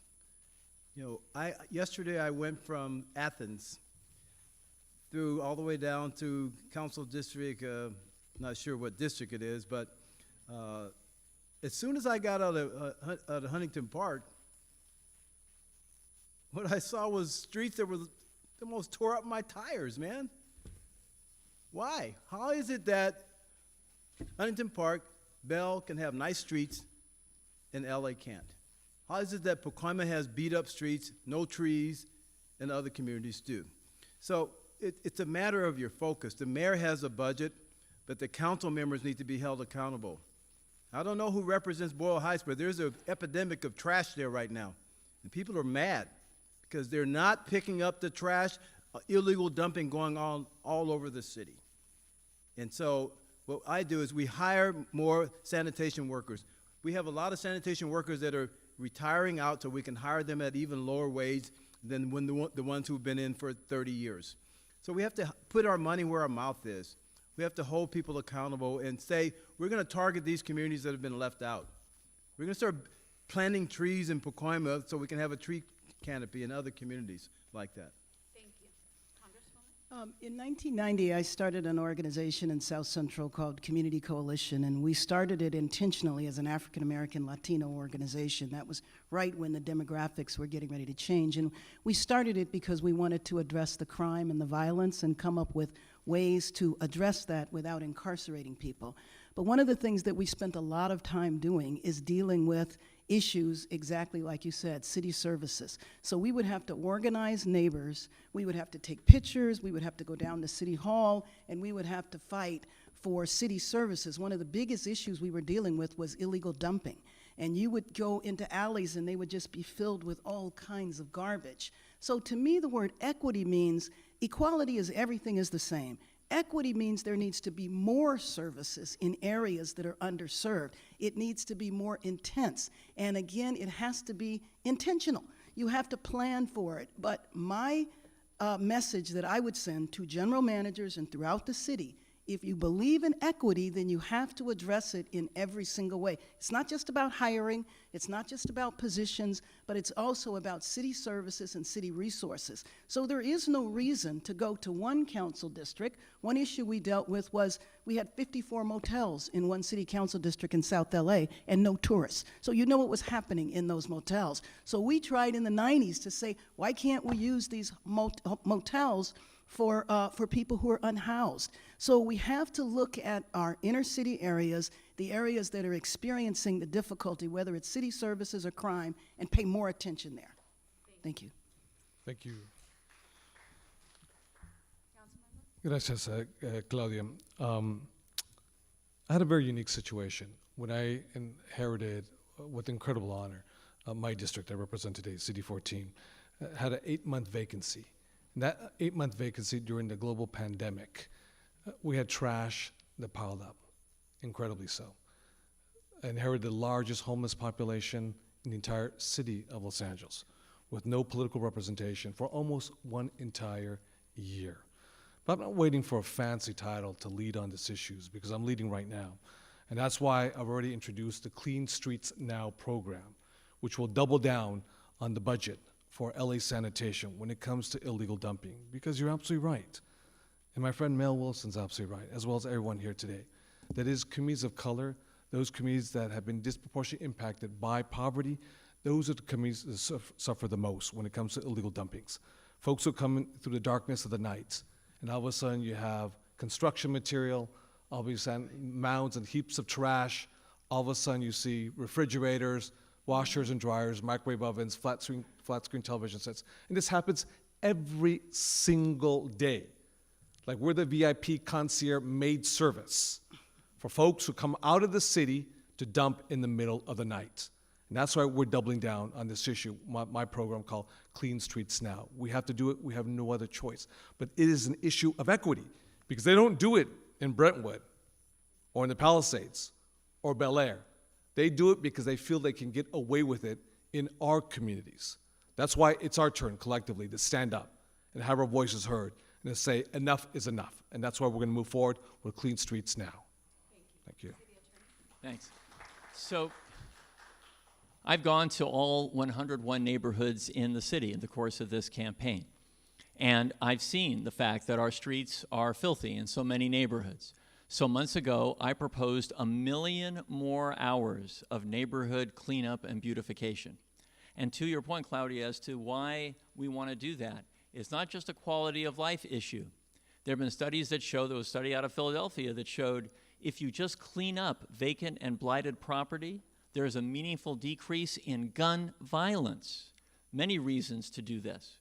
When I was on the city council representing a West Side San Fernando Valley district, I created a program that infused resources for recreation and after-school programs only in underserved communities, not touching my district, because that's where the need was. And as mayor, I'm going to continue to focus on that. So for example, all the sanitation and public and streets and so forth, all those services are now beginning to be focused on devoting resources to where the need is the greatest with measures of success, quantitative measures, so we can actually determine whether we're living up to the aspiration to put the resources where the need is the greatest. As mayor, I'm going to continue that effort and build it up. Cleaner streets everywhere in the city. 1 million more hours of street cleanup is 200 more hours a week here in Lincoln Heights. Think of the difference that would make. Now, in terms of the equitable distribution of resources, however, Karen is right. Equity is not the same thing as equal allocations of resources. In the most densely populated neighborhoods of our city, we need more emphasis on things like illegal dumping than elsewhere.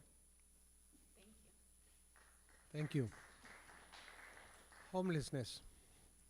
Part of the challenge of addressing homelessness among Latinos is that Latinos are consistently undercounted because of the unique ways our community experiences inappropriate and unsafe housing, like overcrowded apartments and unpermitted structures. How do you propose to address homelessness among Latinos? Congressman Bass. Well, I do believe, as I've said earlier, I think this is the emergency, the crisis of our city. And if you look at the people who are unhoused, you were talking about 70% are either black or brown. And I'm talking about the people that are literally on the street. So we have to get people off the street right away into temporary housing. We have to come up with a new model of temporary housing, not the warehouse with cots. That is no longer appropriate. It's no longer appropriate for health reasons, and we also know that people who are on the street do not want to go into shelters like that, so we need to come up with a new model. But once you get people off the street, you have to address why they were unhoused to begin with. And the unhoused population is not a monolith. There are people who are there for economic reasons, there's veterans, there's teenagers, there's 5,000 children, and that's the old count of people who are unhoused. Former foster youth, when they turn 18 or 21, we just cut them off from services. There are people who are suffering from chronic diseases such as mental illness and substance abuse. And I think as much as I want to see people off the streets immediately, at the same time you have to address why they were unhoused. So we need to deal with our infrastructure for substance abuse and mental health. And we also need to, once people are housed, we need to make sure that economically they'll be able to support themselves. And one of the first things that I would do with people who are unhoused is I would recruit and train the ones that are eligible to do outreach to get other people off the streets. We do have a number of organizations that are already doing this. They just need to have more resources to reach scale. Thank you. Mr. Fewer. Thanks. So when it comes to the issue of homelessness, I know from being here and elsewhere that housed residents and businesses are desperate for any solution. And our one opponent who's not here, Mr. Caruso, says, let me pander to you by saying, I'm going to construct 30,000 beds in my first year. We all know that that is not possible to achieve, and we all know that simply building beds that people don't want to go to creates a false promise in our community. So I support being real. So let's start with what it means to be real. I'd say there should be a state of emergency on the first day. It gives the mayor the power to commandeer property and to waive competitive bidding. Why does that matter? Let's get into the details a little bit. I was asked by a TV station to go to a site that exemplified my approach to homelessness, and I chose a county-created site in the north part of Chinatown, in Hilda Solis's district. So Supervisor Solis had this built in 5 months, not 5 years, 5 months. And what was one of the keys to doing that? The waiving of competitive bidding requirements. On the streets, we should be saying to people experiencing homelessness, it is dangerous for you to be here. The street is no place for you to live. We have a place for you to go, and there's going to be a choice date after which you can no longer be here, because our public spaces need to be safe and accessible for everyone. But if we do that, we have to redouble our commitment to actually having places for them to go. And by the way, that includes, as Ms. Bass indicated, substance abuse and mental health are fundamental issues. The mayor may not have unilateral control over that. The county may say they supervise that. But a mayor needs to be relentless in working with them to change the conditions on our streets so we can all be safe and secure, people who are unhoused and people who are housed. Thank you. Mr. Wilson? Well, we have a homeless crisis, but it's solvable. This is a problem that we can solve. The folks who've been in charge have clearly demonstrated they don't know how. So here's what we do. We have to ask these questions. Who are the homeless? How did they become homeless? How long have they been homeless? Where did they come from? I was in Venice last week. A number of homeless folks were displaced from the boardwalk. They went to American Centennial Park. That's not the solution, pushing people around. We have to first create housing. We can do it much faster. I propose using industrial buildings for temporary housing. We can take an industrial building, retrofit it in 6 months or less, and we can house people temporarily while we assess their needs, mental illness, drug addictions, kids who were kicked out of the foster care program, formerly incarcerated folks, and then there are people who just fell through the cracks. So here's what we have to do. We can do this. That's a temporary step. But then we go to permanent supportive housing. H has a lot of money, $340 million a year, to support the needs that people have. So I just know that we can do much better than what we're doing, and what's been going on is just, it's a crisis, and it's ridiculous, and it's shameful. It's shameful to allow people to live and die on the streets of LA when there are better ways to do it. So I just asked you to give me the opportunity. I will show you how. I'll fight to make it happen. Thank you. Thank you. Mr. De Leon? Thank you. Growing up, we always lived on the edge of homelessness, so I know what housing insecurity feels like, because in my early 20s, I experienced homelessness, and that's why I wake up every day to fight and tackle this issue. We spend a lot of time on these stages pontificating about the issue of homelessness. But let me tell you what it actually looks like out on the streets, because people are desperate to get off the streets and put a roof over their head. So no more blue ribbon commissions, no more congressional studies and reports, no more. In just 1 year, I've housed 85% of unhoused people in Northeast Los Angeles. I built the largest tiny home village in the United States of America. And I'm not done yet, because the city leaders have already adopted my visionary 25 by 25, 25,000 housing units by the year 2025. That's 80% of our homeless population citywide. That's a realistic goal. That's not just puffery. No one on this stage has housed one single person. And that's the difference. I've housed thousands already, and I've only been here 1 year and 6 months. And with being your next mayor, I'll house tens of thousands of more. This is a question of action and leadership, not being a PhD on the issue, or not doing more studies and reports.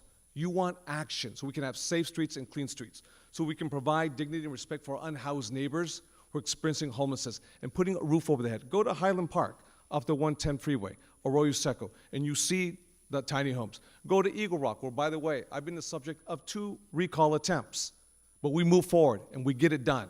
You have no homeless individuals right now in Eagle Rock right now. Go to El Sereno on Huntington Drive, where we purchased 2 hotels, and we convert them into permanent housing. It's within reach, but only with the right leadership. Thank you so much. Thank you.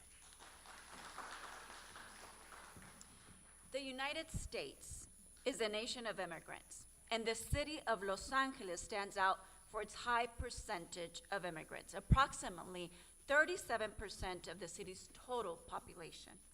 If you become mayor, what will your administration do to ensure immigrant communities are receiving sufficient services, but most importantly, outreach? How are you going to do the outreach to this community to make sure that they get the services that they need and that they deserve? Let's start with you, City Attorney. Thanks very much. So we all know what it was like when Trump became president, and I took action. We sued the federal government because it was attempting to make LAPD complicit in civil immigration enforcement, and we won. My office led the effort to write a brief on behalf of cities and counties in support of DACA. We did the same thing with regard to temporary protective status. Again and again, standing up for immigrants, and I made sure that it was made clear in City Hall that every person, irrespective of immigration status, had access to city services, and that there was not going to be any barrier, that no one would ever think that they had to describe their immigration status before getting access to a library or a park service. So as mayor, how am I going to continue that level of leadership? The city has a Department of Immigration Affairs in the mayor's office right now. I want to be sure it's well-funded and connects with community-based programs that can provide that peer-to-peer outreach that inspires confidence in folks. Because we all know that immigrant communities are comprised of people who often are reluctant to come forward. They're concerned about having contact with authorities, and for good reason, given the history of our nation in recent years.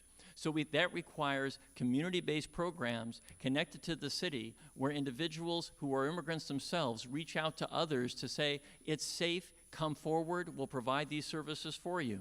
That kind of welcoming atmosphere is the best of who we are as a city, and I'm going to want to lead that effort. Thanks very much. Thank you. Council member? Thank you very much. I want to give credit where credit's due, Mayor Eric Garcetti, because he initiated the Office of Immigrant Affairs. In fact, he had his first Latina chief of staff, who herself is an immigrant, Ana Guerrero, a Latina woman, to be the chief of staff to the city of LA, Mayor Eric Garcetti. This is a question of leadership and shared values and shared experiences. This is an issue. You know, Mike Fuhr talks about, the legal action, and I admire it. I made California the first state in the nation, the largest state in the nation, to be a sanctuary state. In fact, I was sued by then Attorney General Jeff Sessions. We went all the way to the U.S. Supreme Court of the United States of America. And I didn't get a lot of help from members of Congress on this one. I'll tell you that much right now. And the U.S. Supreme Court decided that my law is in fact constitutional and the law of the land estate of California. That is leadership. You demonstrate leadership, not through legal theories, what have you, et cetera, or I can't pass this bill, I can't pass that bill. We went against the U.S. Supreme Court, and we actually won. And that's why California is a sanctuary state before the municipal cities here. Bottom line is this: we will work with La Opinión, we will work with Univision, we will work with Telemundo, we will work with Estrella, we will work with all the media channels who, quite frankly, are also relegated to make them feel like they're invisible too, in comparison with media mainstream here in the city of LA. Because we have to diffuse all the information to all of our immigrants, and not just Latinos, whether it be Tagalog, whether it be Thai, whether it be Mandarin or Cantonese, whether it be Korean, whether it be folks from Ethiopia or Nigeria or Ghana. They're all immigrants. That is the strength of who we are as a city. That is our strength. And other folks try to make it a weakness. But we know who we are as a great city. We are and have always been a city of immigrants. Thank you. Congresswoman? Well, one of the things that I love about Los Angeles is the fact that the whole world is here. And so our history of embracing people from around the world is our strength. And it's also great considering the national context when I work in DC, as Kevin described, where you're fighting on issues that I think are just basic and fundamental. So I do applaud the city for having the Office of Immigrant Affairs, but I do think that that's an office that can be well-funded, well-staffed, and really built upon. And what I would like to do in addition would be to have satellite offices in all of the various immigrant communities. This, like police reform, is an issue that I've worked on since the 1970s, when activists would come together and we would have citywide protests in support of immigrant rights as well as police reform. In Congress, I'm one of the 5 leaders on immigration reform. It's my job to make sure that we have the votes to get the bill out of the House. Also, my specific focus on immigration has been the children that were kidnapped under the Trump administration. And I know that there's at least 1,000 of them that are still in the United States, not reunited with their parents. And frankly, the federal government has no obligation to reunite these children. So I have legislation specifically to make that happen. Thank you. Los Angeles is a city made up of immigrants. In fact, 48% of all the small businesses in Los Angeles are immigrant-owned. They're run by immigrants. This country was built on immigration. Sadly, there are some folks who the country was stolen from. They stole the country, Native Americans. Here in LA, the First Nation, Gabrielino Tonga tribe, stole the land, LAX. The Fernandino Tatavian tribe took the land from them from the San Fernando Valley. So I want to support immigrants because they're who we are. This city is a city of immigrants. By the way, both of those Native American tribes, they've endorsed Mel Wilson for mayor. Why? Because I reached out to them. The very first organizations I went out to meet with were Native Americans. They're not immigrants. This is their country first. But they have been dished out, killed out, and not been helped at all. And so what I will do as your mayor is I will reach out to people. It's not just something that's a passing thought. It's something that starts from the very beginning. You go meet with the people who've been disenfranchised. You do what you can to help them. We help small business owners. We help families with kids. My mayoral relationship will be one where we hire 75,000 young people, children. We'll fund 75,000 child care spaces. Many of them are immigrant-owned. So thank you very much. I just tell you, we have to put our money where our mouth is, and I will. Thank you. Thank you so much. Thank you, candidates. We want to be respectful. We're over time. There's so many issues that we've been talking about, and we do want to make sure that we also represent our youth. Melanie is with us, and she has one more question. If I may ask to please set up the time, 45 seconds per answer, to make sure that we don't go too far on our time. Melanie. Gracias. Buenas tardes a todos. Good evening, candidates. Like I said, my name is Melanie Mosqueda, and I am here on of the Weingart East Los Angeles YMCA. All right. And I'm honored to be representing you today. So, the question that we wanted to ask today regards mental health. The Latino community often views mental health in a very stigmatized manner, and as a result, not enough attention and importance is given to these topics. However, mental health is becoming a rising issue within youth and adults as a result of the COVID-19 pandemic. How do you intend to destigmatize mental health and reinforce a positive mindset towards mental health within Los Angeles? Thank you. If we could start with you, Mr. Wilson. Well, first of all, thank you, young people. I got here early, and I got to hang out with you, Melanie, and some of your cohorts. Why? Because you are our future. But we have to fight for you right now during our present time. Mental illness is a serious crisis in our city. I create and hire 350 mental health experts. We can't afford mental health as a typical family household. You can't even afford regular health, let alone mental health. We have kids who are crying, screaming for help. And it should not be a stigma. It should be something that's made available for them no matter who they are, where they came from, whether they got here yesterday, years ago. They should have access to it. Families need to. I saw something in the San Fernando Valley not too long ago. Just last week, this lady, the mother, took the lives of 3 of her kids. Mental health breakdown. I talked to kids who were talking about, you know, the world would be better without me. Maybe I won't be able to last any longer because of the climate change. So what we need to do is we need to make it something that's acceptable to ask for help. And when we see something, we need to say something. We need to make it available. We shouldn't wait around and make people beg and feel like it's a stigma, because it's not. It's who we are, and we can get help, but we need to make it available for everybody. Thank you. Congresswoman? Yes, thank you for the question. I have over time developed several different youth programs and youth leadership programs, and what I believe is that the best way to normalize mental health is to have young people who are trained in the basics so that they can identify and serve as peer counselors, but they can identify problems in their peers. It's a way of hiring counselors, but we can't hire enough counselors. Even if we had, you know, multiple counselors on a campus, it still isn't enough. Peers, and especially teenagers, they talk to each other. They might not talk to a counselor. So if we have a cohort of young people in each school, middle schools and high schools, who are trained, then they can facilitate outreach to their peers. They can set up groups, discussion groups, et cetera. And as I mentioned before, the community school concept, where the school is open after hours, could be used. How about that? Thank you.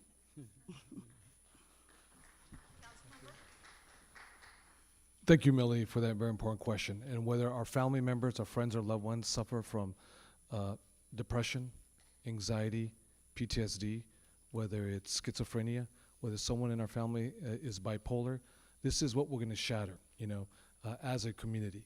Because who here doesn't have access to an HMO or PPO, Blue Cross, Blue Shield, HealthNet, Kaiser, and who's trying to access a licensed clinical social worker or marriage family therapist? A month, 2 months, 3 months, and to actually get a good one, and get someone who's culturally competent, who actually can speak your language. Now think about if you live in Boyle Heights or Logan Heights, you know, where I grew up, or Lincoln Heights, or over here in Pacoima or elsewhere, where my good friend Mel is from. It's virtually impossible to get it. And that's why I concur on the peer-to-peer issues. What we need to really empower a lot of our youth to be that bridge so we can engage ideation, suicide, isolation, depression, poverty, racism, bad air pollution that we breathe into our lungs every single day. The issue of gangs, this impacts our community psychologically more so than any other community. We need someone to shatter the myths and stereotypes and make sure we empower our youth to be the very best that they can be. Thank you. City Attorney? So, Melanie, I actually create a program in my office that addresses an extreme example of what you're talking about, but it's important. So we know that kids who are exposed to violence on an ongoing basis will never have their brains develop the way they were biologically intended without intervention. So we put an experiment together in South Los Angeles. We chose the area that had a lot of shots fired calls, and we worked with a community-based organization that does therapy for kids. And we send them out with LAPD and a community activist when there's a shots fired call to offer immediate therapy. And then we train parents and teachers what to look for when it comes to the signs of being traumatized. And it's been fascinating in communities, just like what you're talking about, mostly African American, Latino communities, very reluctant to think of mental health. People are very receptive now to these services. So it's a matter of being on the ground in communities, connecting people in these real ways that I just described. Thank you so much. Thank you, thank you, thank you. We've had a wonderful discussion of all the subjects that can we please give them a great round of applause?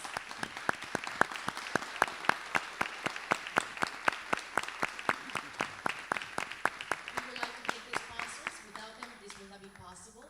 We were here by Adler Law Injury, Employment Trial Lawyers, and ZA Work Injury Lawyers, ILWU, and Savio LA. All the sponsors, as well as Introvision, my company, thank you for making this possible. And of course, thanks to Latino Equity Now City of Los Angeles Mayoral Candidate Forum. We also want to thank all the LEAD members, LALEADI partners, for this support, and for you the four of you to show up, which is what matters at the end of the day. I think on behalf of everyone, I really want to thank your time, the discussion, the respectfulness that we all showed, and let's continue going forward. Thank you very much. Thank you. Thank you so much. Gracias.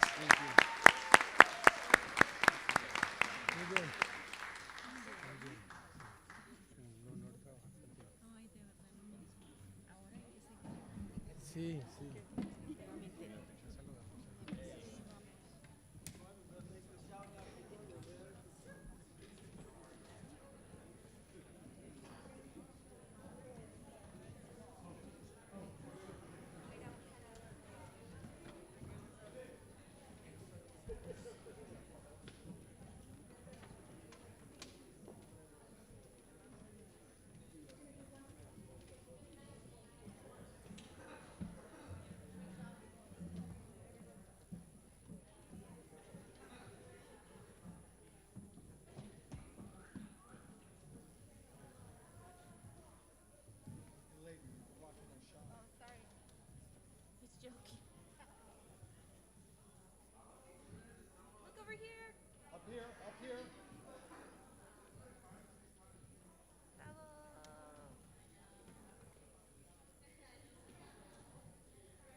Hello?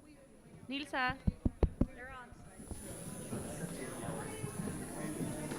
Ay, ay, perdón, pásale. Disculpe, disculpe.